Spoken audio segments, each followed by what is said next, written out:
नमस्ते सबैजनालाई, तपाईहरुले यस च्यानलमा स्वागत छ।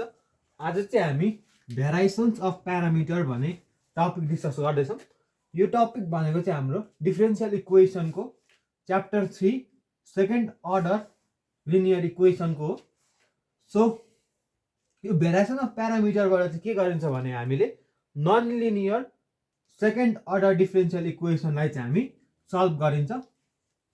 यानी कि नन लिनियर होइन, non homogeneous equation of second अर्डरलाई चाहिँ सल्भ गरिन्छ।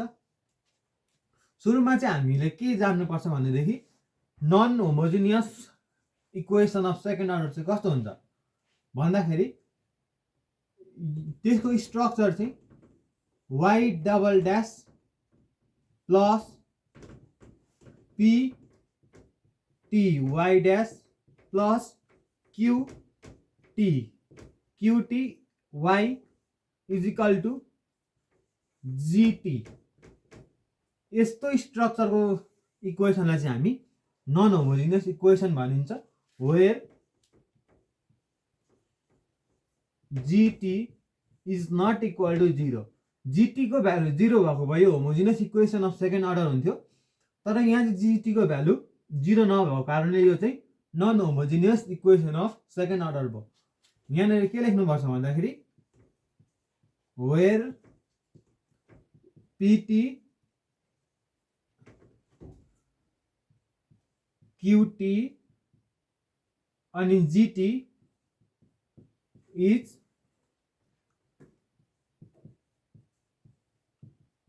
फंक्शन अफ t और कांस्टेंट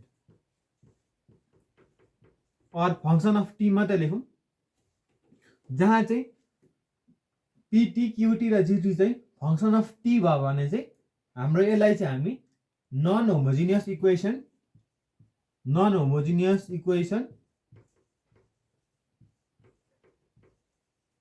अफ सेकेन्ड अर्डर भनिन्छ। सेकेन्ड अर्डर चाहिँ किन भन्ने भन्दाखेरि यहाँ हेर्न सक्छौं डिफरेन्शियल इक्वेसनको या त dy बाई dx को dy बाई dt को हाईएस्ट पावर चाहिँ यहाँ t छ, किनकि यो भनेको चाहिँ t होइन 2 छ। d square y by dt square छ भने यसको हाईएस्ट पावर चाहिँ कति छ त भन्दाखेरि 2 छ भने त्यो चाहिँ के हो त भन्दाखेरि non homogeneous equation of second order. यति मात्र यो कन्सेप्ट तपाईहरुले बुझिसक्नुभयो होला। र यो कोही बेला चाहिँ एक मार्क्समा चाहिँ what is non homogeneous equation of second order भनेर आउँछ। त्यो क्वेसन आयो भने चाहिँ के गर्नुपर्छ भन्दाखेरि the second order equation this is called non homogeneous equation where gt is not equal to 0 भनेर चाहिँ लेख्नुपर्छ। सोल्युसन कसरी गर्छौं भनेर हेर्नेछौँ। त्यसको लागि चाहिँ के गर्नुपर्छ भन्दाखेरि हामीलाई थाहा छ कि यसको सोल्युसन दुईटा फर्ममा हुन्छ, y is equal to cf plus pi। cf हामीलाई निकाल्न आउँछ, अगाडिको भिडियोमै हामीले गरेको छौँ cf निकाल्ने, जुन अल्फा बीटा रुट्स भयो भने हो त्यसरी गर्न सक्छौँ। त्यो तपाईहरुले अगाडिको भिडियोबाट हेर्नु होला। त्यसबाट चाहिँ हाम्रो यहाँ चाहिँ इज इक्वल टु 0 थियो, त्यही भएर cf मात्रै निकालियो थियो। तर यसमा चाहिँ pi पनि निकाल्नुपर्छ र pi निकाल्दाखेरि चाहिँ के गर्नुपर्छ त भन्दाखेरि हाम्रो एउटा भेरिएसन अफ प्यारामिटरमा चाहिँ फर्मुला हुन्छ, जुन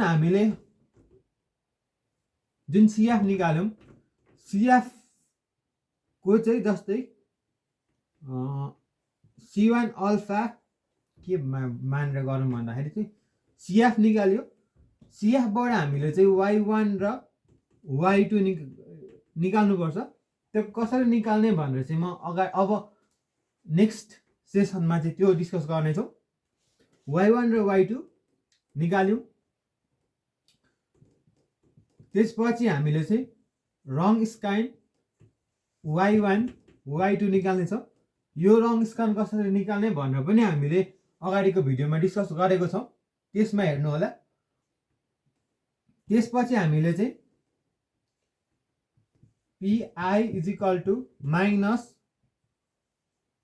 y यहाँ 1 लेख्यो भने integration of yt y2t gt भनेको हाम्रो यहाँ भएको equation upon wrong scan y1 y2 pi is equal to minus y1 integration of y1 को फंक्शन अफ t हुन्छ y1t integration of y2t gt upon w y1 y2 plus y2t integration of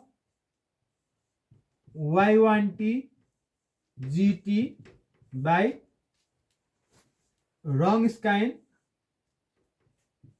y1 y2 dt यहाँ पनि हाम्रो dt हुन्छ यो फर्मुलाले चाहिँ हामी variation of प्यारामिटरमा चाहिँ यो फर्मुला पीआई निकाल्ने फर्मुला चाहिँ यो हुन्छ के बुझ्नु पर्यो भन्दाखेरि हामीले पहिला इक्वेसनबाट सीएफ निकाल्ने सीएफ निकालेको जस्तै यहाँ चाहिँ सीएफ चाहिँ c1 cos omega t plus sin omega t c2 sin हैन तीनटै केसको डिस्कस गरौँ सीएफ हाम्रो चाहिँ के आयो भन्दाखेरि अल्फा र बीटा चाहिँ रुट डिफरेन्ट आयो भने c1 e alpha t plus c2 e beta t मान्नुपर्छ हैन यसलाई म्याच हुने चाहिँ y1 भनेको e अल्फा t y2 भनेको e बीटा t हुन्छ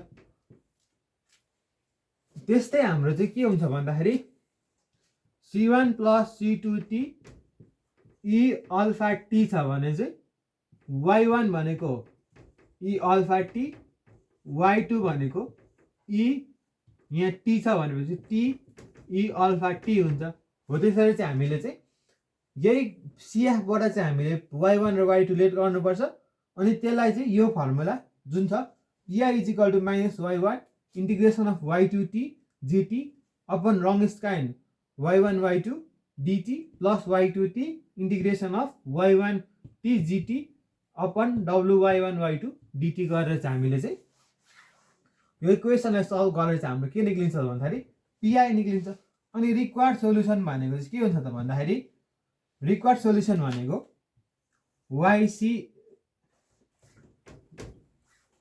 cf प्लस पीआई हुन्छ यसरी चाहिँ हामीले भेरिएसन अफ प्यारामिटर युज गरेर चाहिँ इक्वेसनहरु सल्भ गर्नेछौँ नम्बर 1 यसलाई सल्भ गर्ने भनेको हामीले के बुझ्नु पर्यो भन्दाखेरि y is equal to cf plus pi हुन्छ भनेर चाहिँ बुझ्नु पर्यो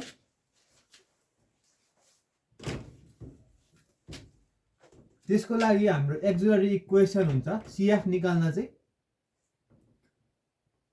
m square minus m minus 2 is equal to 0 हुन्छ यसलाई सल्भ गर्नलाई हामी सिम्पल डाइरेक्ट मेथडबाट जाउँ m स्क्वायर माइनस 2 भनेपछि 2m plus m minus 2 is equal to 0 m common m minus 2 plus 1 m minus 2 is equal to 0 m plus 1 m minus 2 is equal to 0 m को value 1 र minus 1 र 2 आयो यहाँबाट चाहिँ हाम्रो roots के आएको छ त भन्दाखेरि अनइक्वल आएको छ अनइक्वल आउँदाखेरि यसको सोल्युसन हुन्छ हामी सीएफ लाई yc पनि लेख्न सकिन्छ yc भनेको c1e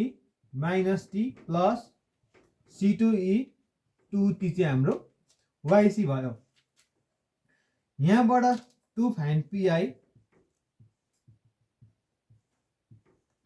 पीआई फाइन्ड गर्न चाहिँ के गर्नुपर्छ भन्दाखेरि y1 भनेको e माइनस t लिनुपर्छ एउटा y2 भनेको e 2t लिनुपर्छ अब यो इक्वेसन चाहिँ हाम्रो चाहिँ कस्तो c1 plus c2t e alpha t छ भने चाहिँ यसलाई खोल्दाखेरि c1 e alpha t plus c2t e alpha t गरेर एउटा e अल्फा t हुन्थ्यो अर्को t e अल्फा t हुन्थ्यो त्यो चाहिँ यहाँ चाहिँ गर्नु भएन यसमा चाहिँ 2 टी अल्फा टी लिनु पर्थ्यो, यहाँ चाहिँ परेन। यो चाहिँ रुट्स चाहिँ के छ त भन्दाखेरि सेम छ, डिफ्रेन्ट छ। त्यही भएको कारणले C1 E alpha T plus C2 T E beta T गरेर चाहिँ हामीले YC निकाल्यौँ। अब PI निकाल्नलाई Y1 is equal to E minus T, Y2 is equal to E2 T. अब यसको चाहिँ हामी रङ स्क्वायर Y1 Y2 निकाल्छौँ। यस रङ स्क्वायर भनेको कस्तो भन्दाखेरि determinant Y1 Y2 dash Y1 dash Y2 dash हुन्छ। यहाँबाट रङ स्क्वायरको भ्यालु चाहिँ कति आउँछ भन्दाखेरि Y1 भनेको E माइनस टी, Y2 भनेको यसलाई डेरिभेटिभ गर्दाखेरि Y1 ड्यास भनेको यसलाई डेरिभेटिभ गर्दाखेरि -1 E माइनस टी, Y2 भनेको E2 टी, यहाँ भनेको 2E2 टी हुन्छ। यसलाई चाहिँ उ गर्दाखेरि के हुन्छ त भन्दाखेरि क्रस मल्टिप्लाई गर्दाखेरि 2E टी अनि यहाँ माइनस प्लस मल्टिप्लाई गर्दा ET गरेर 3ET is not equal to 0। यहाँसम्म बुझ्नुभयो होला। लेखेको छौँ YC भनेको यति, Y1 Y2 भनेको यति, रङ स्क्वायर भनेको 3T, अर्को भनेको G भनेको चाहिँ हाम्रो G भनेको चाहिँ कति छ भन्दाखेरि E माइनस टी। अब चाहिँ यसलाई सल्भ गर्नलाई चाहिँ के गर्नुपर्छ भन्दाखेरि PT भनेको minus Y1 integration of Y2G by wrong square Y1 Y2 plus Y2 integration of Y1G by wrong square Y1 Y2, यहाँ DT यहाँ पनि DT। यसलाई सल्भ गर्दाखेरि Y1 भनेको माइनस इको power minus T integration of Y2 भनेको इको power 2t, G भनेको 2E माइनस टी, रङ स्क्वायर भनेको 3ET dt प्लस Y2 इको power 2t integration of Y1 भनेको इको पावर माइनस टी, G भनेको 2E minus T by 3E minus T dt। अब यसलाई सल्भ गर्दाखेरि -2/3 अगाडि इको पावर माइनस टी पनि सँगसँगै छ, इन्टिग्रेसन अफ यसलाई गर्दाखेरि eco power 2t minus T हुने रहेछ dt प्लस इको पावर 2t इको power minus t plus t हुने रहेछ, अनि 2/3 अगाडि dt।